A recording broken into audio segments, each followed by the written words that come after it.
নমস্কাৰ প্ৰথমতে সকলোকে স্বাগতম জনাইছো গুৱাহাটী ইউনিভাৰ্চিটিৰ বিএড এন্ট্ৰেন্সৰ বাবে অতি প্ৰয়োজনীয় কেইটামান টিচিং এপ্টিটিউডৰ প্ৰশ্ন লৈ আহিছো প্ৰথম প্ৰশ্নটো আছে the main aim of teaching is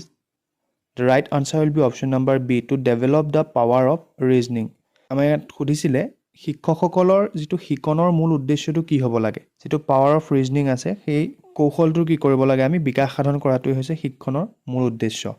দুই নম্বৰ প্ৰশ্নটো আছে which is considered the most effective method of teaching শিক্ষনৰ আটাইতকৈ ফলপ্ৰসূ প্ৰক্ৰিয়াটো বা পদ্ধতিটো কোনটো হয় আমাক সুধিছে the right answer will be option number D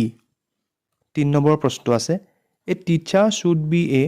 এজন শিক্ষক কেনেকুৱা হ'ব লাগে the right answer will be option number A guide and philosopher হয় এজন শিক্ষক সদায় ছাত্ৰ ছাত্ৰীসকলৰ বাবে পথ প্ৰদৰ্শক আৰু দাৰ্শনিক হ'ব লাগে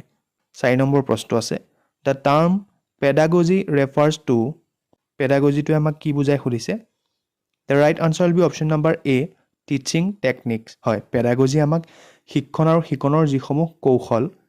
সেইসমূহক বুজায় 5 নম্বৰ প্ৰশ্নটো আছে what should a teacher do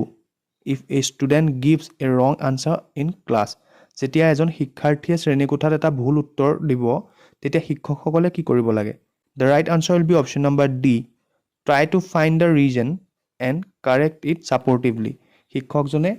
তেওঁ ভুল কৰা কাৰণটো বাছনি কৰি উলিয়াব লাগিব আৰু ছাত্ৰ ছাত্ৰীজনৰ সহযোগত বা ছাত্ৰজনৰ সহযোগত বা ছাত্ৰীগৰাকীৰ সহযোগত শিক্ষকে সেই ভুল উত্তৰটো শুদ্ধ কৰি দিব লাগিব 6 নম্বৰৰ প্ৰশ্নটো আছে a good teacher is one who the right answer will be option number C inspires student to learn যি শিক্ষকে ছাত্ৰ ছাত্ৰীসকলক শিকিবৰ বাবে আগ্ৰহী কৰি তোলে তেনে শিক্ষকে হৈছে কি এজন গুড টিচাৰ 7 নম্বৰ প্ৰশ্নটো আছে which one of the following is a characteristics of an effective teaching effective teaching or বৈশিষ্ট্য কোনটো হয় বুলি সুধিছে the right answer will be option number C students active participation য'ত শিক্ষাৰ্থীৰ পূৰ্ণ সহযোগ থাকিব 8 নম্বৰ প্ৰশ্নটো আছে teaching is best described as the right answer will be helping others to learn 9 নম্বৰৰ প্ৰশ্নটো আছে what is the first step in the teaching process শিক্ষণ প্ৰক্ৰিয়াৰ প্ৰথমটো ধাপ কি বুলি আমাক সুধিছে the right answer will be option number A planning হয় আমি প্ৰথমতে পৰিকল্পনা কৰিব লাগিব সঠিক পৰিকল্পনাহে